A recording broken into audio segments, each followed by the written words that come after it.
Hola, buenas. Hoy vamos a hablar del pensamiento que hago semanalmente los martes y el título de este pensamiento sería ¿Y si vivimos?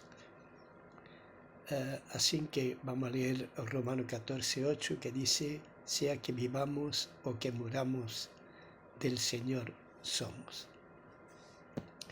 Muchas veces ponemos énfasis en el aspecto técnico del cristianismo. Eso es tener una idea de lo que debe ser un cristiano. Los cristianos debemos de ser así, debemos de ser de esta manera, no debemos de hacer esto, no debemos de hacer aquello, tenemos que andar así, tenemos que andar de la otra manera. Y cómo debe conducirse uno en la vida cristiana. Uno muchas veces tiene una serie de normas a las cuales le indican, ¿no?, cómo conducirse en una vida cristiana. Ponemos tanto énfasis en esta manera y en esta conducta, en este cristianismo, que muchas veces nos olvidamos de lo que es realmente ser cristiano. Por lo visto hay que esforzarse en ser cristiano. Y andamos con muchas normas y conductas que nos afligen y no nos dan la libertad que realmente el cristiano ha sido llamado. No tenemos esa libertad, no tenemos esa gracia de vivir una vida cristiana sana en el Señor y por el Señor, sino que andamos con una mente cautivada por esa serie de normas y esa serie de maneras de hacer como se debe de conducir un cristiano en esta vida. Siempre hay en nosotros la idea de que jamás vamos a poderle ser fiel al Señor por culpa de esas normas y por culpa de esas maneras. Jamás vamos a poderle ser fiel al Señor y que nunca Dios se va a agradar de nosotros porque realmente somos infieles en todos.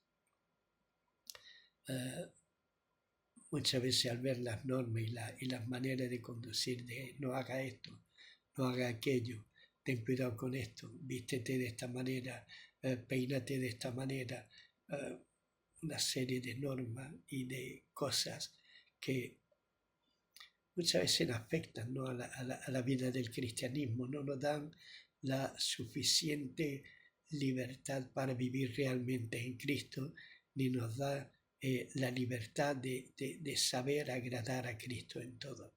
Es triste ver cómo muchas veces esas normas nos llevan a abandonar los caminos, porque aparte de los mandamientos de la ley de Dios, que sí están ahí, pues muchas veces tenemos que cumplir otra serie de requisitos y de maneras que muchas veces los pastores, ¿no?, obligan a su congregación a hacer. Yo he oído de muchos que no permiten que de su congregación vayan a visitar a otros de otra congregación porque no sé lo que hay. Parece ser que las ovejas mías son ovejas y las ovejas que hay ahí al lado pues no son ovejas del Señor ni son ovejas de nadie, y que hay que tener cuidado porque nos pueden llevar a su corral equivocándose. Bueno, el pastor es el Señor Jesús y no creo que Él se enfade mucho si vamos a visitar a otras congregaciones.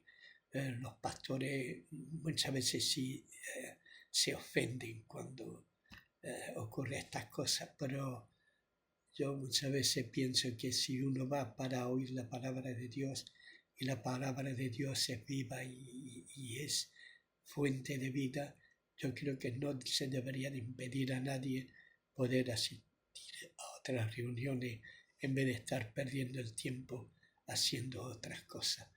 Deberíamos entender una cosa, que sea que vivamos o que muramos, nuestra vida es del Señor, no es de nadie más. Sea que vivamos, nuestra vida es del Señor y le pertenece al Señor, porque somos ovejas de su prado, ovejas suyas somos. Como dice el Salmo, sí, somos ovejas de su prado. Él nos hizo y no nosotros a nosotros mismos. nuestras vidas son del Señor. Y Él se ocupará del aspecto y del carácter nuestro. Debemos vivir por y para Él, sin preocuparnos de nosotros, ya que Él, el Señor, irá cambiando lo que no le agrada en nosotros. Él irá cambiándonos y nos irá quitando nuestras perezas, nuestra espina, nos irá podando y nos irá haciendo a su imagen y a su semejanza. Podemos pensar que hemos sido hechos, ¿no?, creados a imagen y semejanza de Dios. Es cierto, somos imagen y semejanza de Dios, pero nuestra vida estaba tan sucia antes de conocer al Señor, tan sucia que éramos incapaces de ver la imagen de Dios en nuestro semejante. Estamos incapacitados porque nuestra vida ha deambulado por tanta maldad y por tantas cosas malas que es muy difícil ver la imagen y semejanza del Creador en la humanidad. Pero sí es cierto que hay muchos aspectos que indican que somos de Él, muchos aspectos, como por ejemplo la bondad, la generosidad, la amabilidad. Hay muchas cosas, muchos aspectos de Dios en la humanidad, pero muchas veces no podemos verla ni alcanzamos a verla, porque todos somos pecadores y todos hemos sido destituidos de la gloria de Dios. Y esto es lo que yo quiero decir, que muchas veces hemos sido tan sucios, nuestra vana manera de vivir, que es muy difícil ver la imagen y la semejanza de Dios en cada uno de nosotros. Gracias a Dios, Cristo Jesús vino y nos lavó con su propia sangre. ¿Y esto qué es? Que nos lavó. Él abrió nuestros ojos. ¿Para qué? Para poder ver la imagen de Dios en cada uno de nosotros. Una vez que fuimos a evangelizar, me preguntaron si yo había visto a Dios y le dije que sí.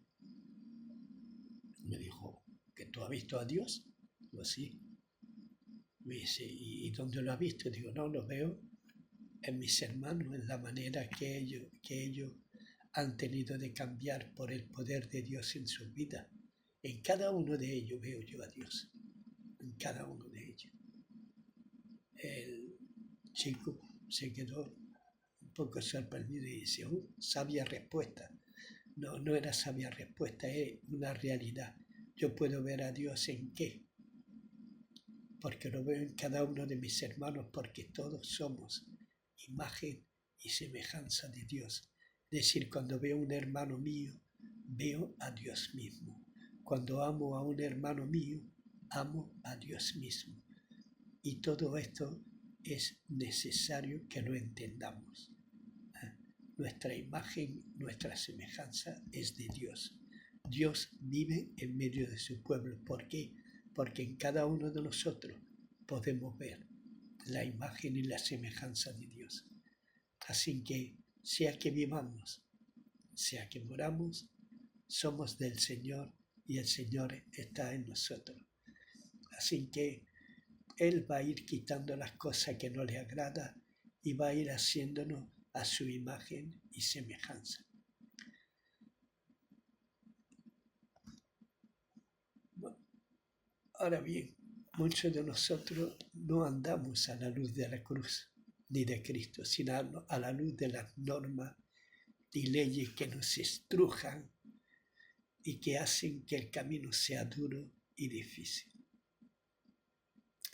Hay tantas normas y tantas cosas que nos estrujan y no nos dejan ver la imagen de Dios en los demás. Así que muchas veces cuando se habla de la parábola del sembrador, cuando dice que muchos cayeron en pedregales, muchas veces los mismos pedregales son aquellas normas y aquellas cosas que nos estrujan y que hacen y que impiden que la palabra de Dios germine en nosotros. Y muchas veces hace que la fe de muchos no fructifique. Y es lastimoso, pero es una gran realidad que muchas de las palabras de Dios caen en pedregales. Y esos pedregales son muchas veces son cosas que vienen dentro del mismo cristianismo y que el mismo cristianismo hace. Digamos, no el cristiano auténtico, sino muchos cristianismos que hay hoy en día que hace que todo nos vaya regular. Estuve escuchando el testimonio de una adoradora, de una cantante cristiana llamada Belén Loza, y ella decía que un día estaba tan nerviosa que fue desafinando, y como escuchó a otros hermanos precisamente que le dijeron que ella nunca iba a llegar a ser una gran adoradora como lo era su madre, comparativa, en vez de animar, lo que muchas veces hace el cristianismo muchas veces es tratar de estrujar. No, yo no digo que lo hagan malintencionadamente, pero muchas veces el enemigo toma ventaja sobre estas cosas que muchas veces la lengua de nosotros mismos hace que nos ahoguen, ¿no? Algunas veces yo he hablado y he estado predicando y he estado hablando, muchas veces digo que el Señor muchas veces lo enamora a uno de tal manera que uno no se aleja de Él porque realmente se siente enamorado, ¿no? Como Jeremías, ¿no? Cuando él pudo decir: ya nunca más hablaré en tu nombre, nunca más profetizaré, nunca más, porque fíjate cómo me va. Y después pude decir: sí, pero es que has enamorado mi alma está apegada a ti. Y así como esta hermana me recordaba, como yo también cuando me convertí, la mayoría de las veces iba con mi Biblia debajo del brazo y era cualquier momento de poder cantar, alabar, poder leer la palabra, hasta que un hermano en la fe me dijo que fanático eres, ¿no? Desde mañana temprano, por la mañana temprano, con la Biblia debajo del brazo. Y aunque me reí, la verdad es que me dolió bastante porque no pensé yo nunca que un hermano iba a zamparme esas palabras tratando de desanimarme. Pero gracias a Dios Él tiene eso, ¿no? Que enamora. Y algunas veces cuando uno pasa por tribulación y por angustia, como pasó esta mujer o como yo mismo he pasado, y supongo que todos hemos pasado, muchas veces hay que ir a Dios a saber por qué, no de estas cosas. Y yo recuerdo una de las veces que estuve tan desanimado como el Señor me dijo: mira, desde ahora has tratado tú de edificar tu vida, desde hoy quiero de edificarla yo. Y así es como el cristiano o el cristianismo va creciendo, cuando dejamos que sea Él el que vaya edificando nuestra vida. No la edifiquemos nosotros, no anhelemos cosas de las cuales no vamos a poder con ellas, porque realmente van a ser un lastre para nuestra vida. Dejemos que Él edifique la casa. Él es el constructor de la casa y Él sabe en qué lugar nos tiene que poner a cada uno de nosotros. Cuando yo recibí esta palabra me gocé, porque la realidad que yo vi como yo realmente había tratado de edificar mi vida, ¿no? Haciéndola o tratando de estar por encima de los demás hermanos, hasta que recibí lo que se llama el palo grande, y entonces, claro, me fui abajo. Incluso pensé abandonar, pensé dejarlo todo, hasta que la palabra del Señor me dijo esto: hasta ahora has edificado tú, desde ahora, si quieres, edificaré yo tu vida. Y así es.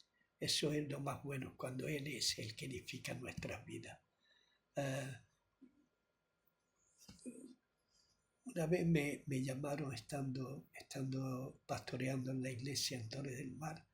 Me llamaron para decir que no bautizara a una chica, pues estaba andando en pecado. Yo no sé cuál era el pecado. El pecado supongo que era porque ella vivía con un chico. Claro, vivía con un chico, pero llevaba ya muchísimo tiempo viviendo con el chico. Además tenían ya un hijo en común y aparte de eso, la chica estaba asistiendo a los cultos y tuvo deseo de ser bautizada porque el Señor había tocado su vida. Decir que ella vestía como las niñas de hoy en día con sus falditas cortas, esto y lo otro. Pero claro, cuando yo pregunté, bueno, ¿cuál es el requisito para ser bautizado? ¿Cuál es? Creer. Bueno, pues ya he creído. ¿Tú crees en el Señor Jesús? Sí creo. Pues yo te bautizo en el nombre de Jesucristo para el perdón de tus pecados y para que el Señor te llene con su Espíritu Santo. ¿Saben lo que pasó? Al poco tiempo ella desechó toda la vestimenta que tenía y empezó a comprarse otro tipo de vestimenta. El Señor había empezado su obra. Al poco tiempo, el marido, su pareja se convirtió, se bautizó. Un poco más adelante, ellos vieron que no estaban andando bien delante de Dios. Solo yo no tuve que decirle absolutamente nada y espero que nadie le haya dicho nada. Pero ellos vieron que estaban andando no bien delante del Señor porque estaban viviendo en pecado, según ellos dijeron, y que querían casarse para estar en el orden de Dios. Fíjate cómo es la obra de Dios. Él es el que hace la obra. Nosotros no podemos tomar el lugar del Espíritu Santo. El Espíritu Santo es el que convence al mundo de pecado. Yo sí podría haberle dicho, mira, es que te tienes que casar porque anda en pecado y esto delante de Dios y tal y tal y tal, todas las cosas que se me hubiesen ocurrido decirlas. Y podría haber pasado lo contrario de lo que ha pasado ahora, que se vaya, que se fuera, que viviera con su pareja, porque en el mundo pues toleran esas cosas de vivir en parejas de hecho y todas estas cosas. Y uno lo que tiene que hacer es la obra del Señor. Ella creyó, fue bautizada. Al poco tiempo dejó su manera de vestir. Al poco tiempo ella siempre estaba orando y hablando en lengua y magnificando al Señor con testimonio. Y el marido se convirtió. Y más adelante decidieron casarse de mutuo acuerdo. Esa es la obra del Espíritu Santo. Si vivimos, somos del Señor. Y si morimos, también somos del Señor. Hay que dejar que el Espíritu Santo haga su obra. Hermanos, no nos metamos en la obra del Espíritu Santo. No hagamos su labor. Dios trabaja hasta hoy en día. Dijo el Señor Jesús, hasta ahora mi Padre trabaja. Es decir, que para Él, para el Señor, no hay día de descanso. Hasta ahora Él está trabajando y sigue trabajando. El Espíritu Santo está haciendo la obra en la vida de las personas. Nosotros solamente tenemos que predicar el Evangelio y al que cree y fuere bautizado será salvo. Al que cree, bauticémoslo. Hoy en día yo sé que en la mayoría de la iglesia se dan estudios de bautismo y las maneras y tal y tal y tal, pero yo no vi a Felipe darle un curso al eunuco, ni he visto a muchos apóstoles darle curso, por ejemplo, a Cornelio, a los que estaban en su casa, ni a los que estaban en Filipo en la cárcel cuando salió el carcelero y fue bautizado. No hubo curso, solamente cree en el Señor Jesucristo y serás salvo tú y tu casa. Ese es el requisito para ser bautizado. Sigo leyendo, perdón. A Dios le gusta hacer su parte de trabajo. No necesita que lo hagamos todo. Puede que no estemos de acuerdo en todo, pero sí tenemos que saber esto, que somos del Señor, vivamos o muramos, siempre seremos del Señor. ¿Quién necesita un médico? El enfermo. Imagínate que va al médico y le dice, mira, perdona, cuando estés sano vuelve aquí a verme. Sería sorprendente que un médico no mirara tu enfermedad, sino que te dijera, mira, cuando seas sano, ven a verme y ya te miro qué es lo que tiene. Así el Señor le dijo eso, los sanos no necesitan médicos, solo los enfermos. Y así es lo que nosotros tenemos que hacer. Cuando viene alguien enfermo, si somos médicos, tenemos que ocultarlo, tenemos que mirarlo, tenemos que saber cuál es su enfermedad. Cuando viene un pecador a nosotros, tenemos que saber que el médico es Cristo, no nosotros, Cristo. Y nosotros tenemos un mandamiento. Somos como los que toman nota, como los recepcionistas que le dicen, mira, el médico tal te va a ver, o el médico tal va a ocultarte y te va a decir lo que tiene. Nosotros solamente somos eso. Somos los que llevan al médico, como enfermeros que llevan al médico a los enfermos.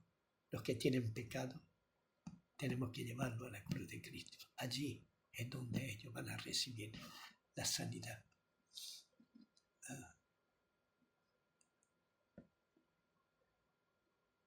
El Señor dijo esto, los sanos no necesitan medicina, ni médicos, solo los enfermos.